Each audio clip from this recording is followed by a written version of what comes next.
जिज्ञासा।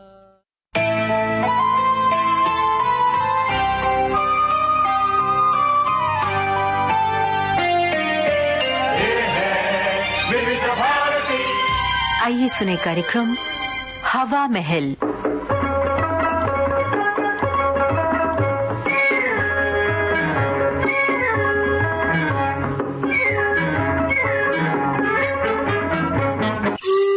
हवा महल में आज हमारी श्रृंखला सुनो कहानी।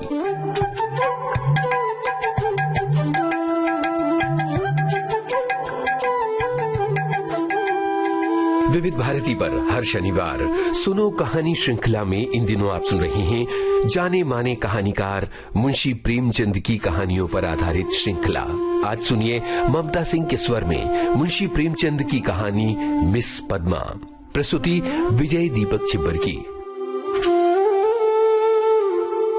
कानून में अच्छी सफलता प्राप्त कर लेने के बाद मिस पद्मा को एक नया अनुभव हुआ।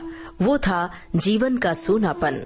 विवाह को उन्होंने एक अप्राकृतिक बंधन समझा था और निश्चय कर लिया था कि स्वतंत्र रहकर जीवन का उपभोग करूंगी।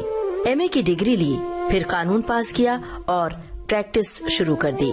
रूपवती थी, युवती थी, मृदुभाषिणी थी और प्रतिभाशालिनी भी।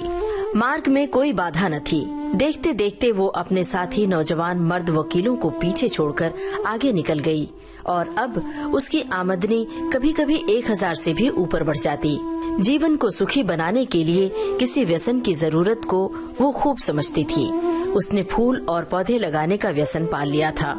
तरह तरह के बीज और पौधे मंगाती और उन्हें उगते बढ़ते फूलते फलते देखकर खुश होती, मगर फिर भी जीवन में सूनेपन का अनुभव होता रहता था। ये बात न थी उसे पुरुषों से विरक्ति हो, नहीं, उसके प्रेमियों की कमी नहीं थी। अगर उसके पास केवल रूप और यौवन होता तो भी उपासकों का अभाव न रहता, मगर यहाँ तो रूप और यौवन के साथ धन भी था। फिर रसिक वृंद क्यों चूक जाते। पद्मा को विलास से घृणा थी नहीं, घृणा थी पराधीनता से, विवाह को जीवन का व्यवसाय बनाने से।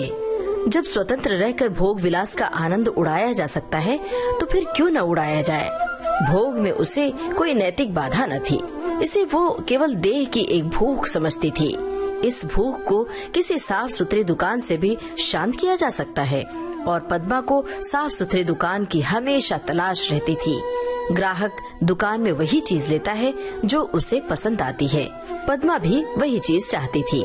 यूं उसके दर्जनों आशिक थे, कई वकील, कई प्रोफेसर, कई डॉक्टर, कई रईस, मगर ये सब के सब अय्याश थे, बेफिक्र, केवल भौरों की तरह रस लेकर उड़ जाने वाले। ऐसा एक भी न था जिस पर वो विश्वास कर सकती।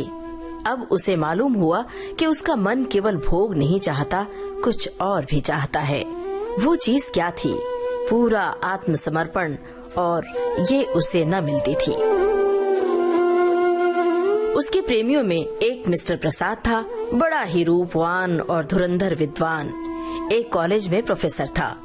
वो भी मुक्त भोग के आदर्श का उपासक था और पद्मा उस पर फिदा थी। चाहती थी उसे बांध कर रखे, संपूर्णतः अपना बना ले, लेकिन प्रसाद चंगुल में न आता था। संध्या हो गई थी। पद्मा सैर करने जा रही थी कि प्रसाद आ गए। सैर करना मुलतवी हो गया। बातचीत में सैर से कहीं ज्यादा आनंद था और पद्मा आज प्रसाद से कुछ दिल की बातें करने वाली थी। कई दिन के सोच विचार के बाद उसने कह डालने का निश्चय किया था। उसने प्रसाद की नशीली आंखों से आंखें मिलाकर कहा, तुम यहीं मेरे बंगले में आकर क्यों नहीं रहते? प्रसाद ने कुटिल विनोद के साथ कहा, नतीजा ये होगा कि 2-4 महीने में ये मुलाकात भी बंद हो जाएगी। मेरी समझ में नहीं आया, तुम्हारा आशय क्या है? आशय वही है जो मैं कह रहा हूँ। आखिर क्यों? मैं अपनी स्वतंत्रता न खोना चाहूंगा, तुम अपनी स्वतंत्रता न खोना चाहोगी। तुम्हारे पास तुम्हारे आशिक आएंगे, मुझे जलन होगी। मेरे पास मेरी प्रेमिकाएं आएंगी, तुम्हें जलन होगी। मनमुटाव होगा, फिर वैमनस्य होगा और तुम मुझे घर से निकाल दोगी।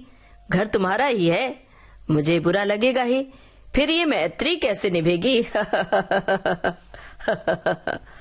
दोनों कई मिनट तक मौन रहे। प्रसाद ने परिस्थिति को इतना स्पष्ट, बेलाग, लठमार शब्दों में खोल कर रख दिया था कि कुछ कहने की जगह न मिलती थी। आखिर प्रसाद ही को नुक्ता सूझा। बोला, जब तक हम दोनों ये प्रतिज्ञा न कर लें कि आज से मैं तुम्हारा हूँ और तुम मेरी हो, तब तक एक साथ निर्वाह नहीं हो सकता। तुम ये प्रतिज्ञा करोगे? पहले तुम बतलाओ। मैं करूंगी तो मैं भी करूंगा, मगर एक बात के सिवा मैं और सभी बातों में स्वतंत्र रहूंगी, और मैं भी इस एक बात के सिवा हर बात में स्वतंत्र रहूंगा। मंजूर, मंजूर। तो कब से? जब से तुम कहो। मैं तो कहती हूँ कल ही से। तय। लेकिन अगर तुमने इसके विरुद्ध आचरण किया तो? और तुमने किया तो? तुम मुझे घर से निकाल सकती हो, लेकिन मैं तुम्हें क्या सजा दूंगा? तुम मुझे त्याग देना, और क्या करोगे?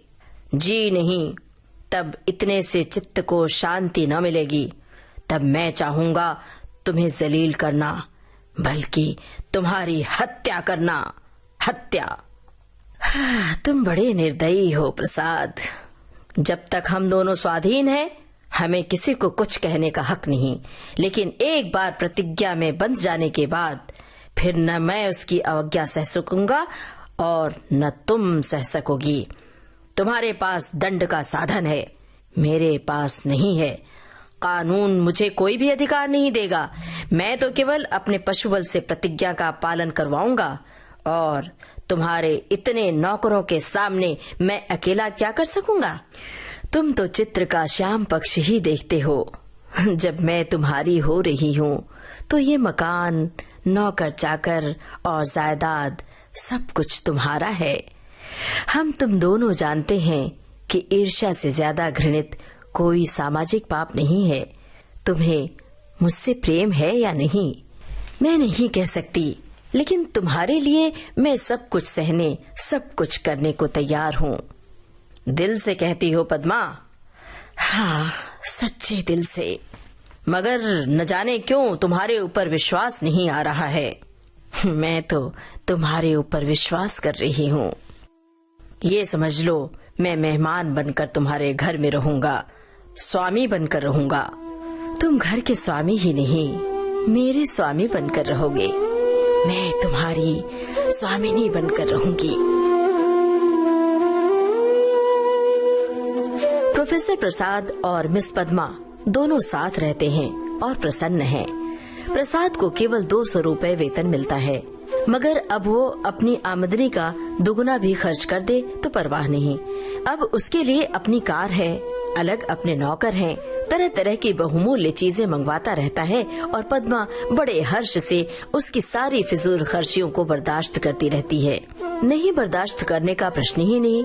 वो खुद उसे अच्छे से अच्छे सूट पहनाकर, अच्छे से अच्छे ठाठ में रखकर प्रसन्न होती है, और पद्मा जितना ही उससे दबती है, प्रसाद उतना ही उसे दबाता है।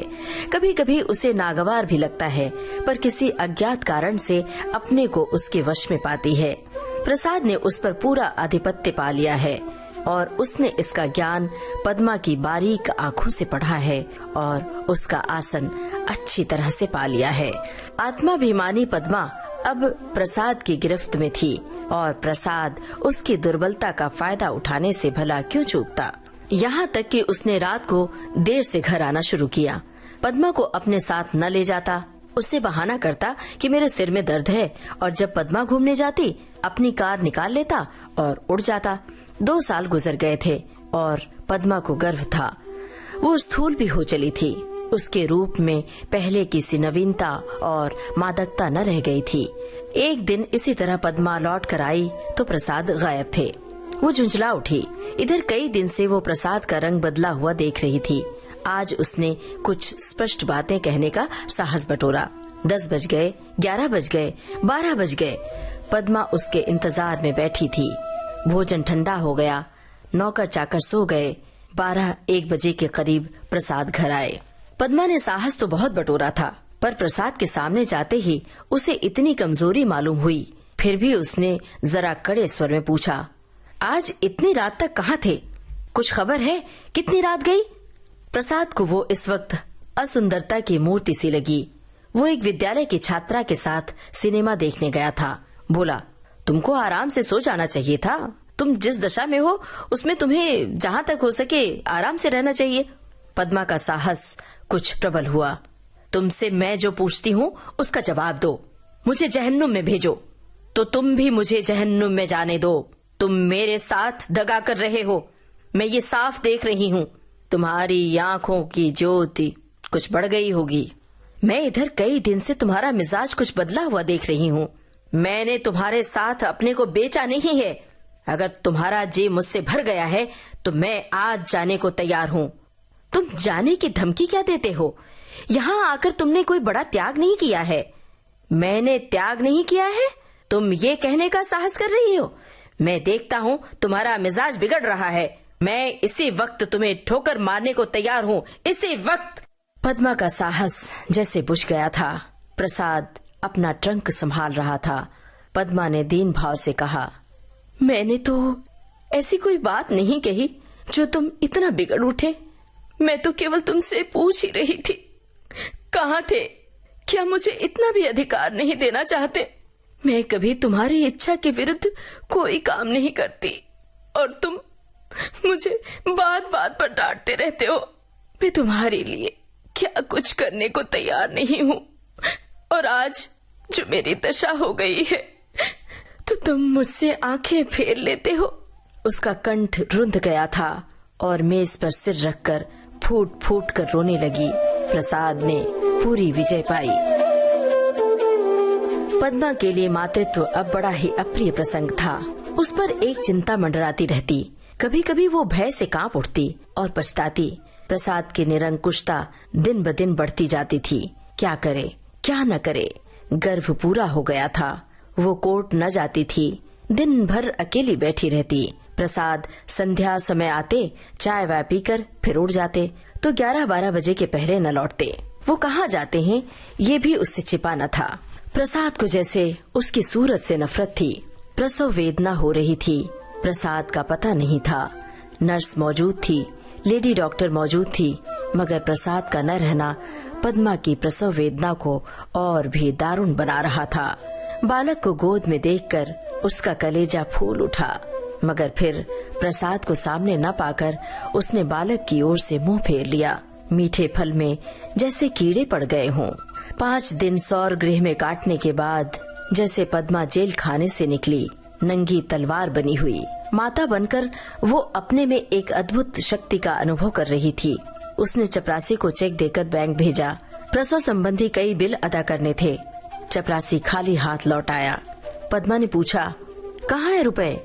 बैंक के बाबू ने कहा, रुपए सब प्रसाद बाबू निकाल ले गए। पद्मा को जैसे गोली लग गई। 20,000 रुपए प्राणों की तरह संचित करके रखे थे इसी शिशु के लिए। सौर से निकलने पर मालूम हुआ प्रसाद विद्यालय की एक बालिका को लेकर इंग्लैंड की सैर करने चले गए। झल्लाई हुई घर में वापस आई। प्रसाद की तस्वीर उठाकर जमीन पर पटक दी और उसे पैरों से कुचला। उसका जितना सामान था उसे जमा करके दिया सलाई लगा दी और उसके नाम पर थूक दिया। 1 महीना बीत गया था। पद्मा अपने बंगले के फाटक पर शिशु को गोद में लिए खड़ी थी। उसका क्रोध अब शोक में निराशा बन चुका था। उसने सड़क की ओर देखा। एक यूरोपियन लेडी अपने पति के साथ अपने बालक को बच्चों की गाड़ी में बिठाए लिए चली जा रही थी। उसने हसरत भरी आंखों से उस खुशनसीब जोड़े को देखा और उसकी आंखें सजल हो गईं। इस कहानी का मूल स्रोत अज्ञात। उर्दू कहानी संग्रह ज़ादे राह, प्रथम संस्करण 1936 में संकलित। हिंदी रूप मानसरोवर भाग 2 में संकलित। ये थी मुंशी प्रेमचंद की कहानी मिस पद्मा। वाचक स्वर था ममता सिंह का। प्रस्तुति विजय दीपक छिब्बर की। सुनो कहानी।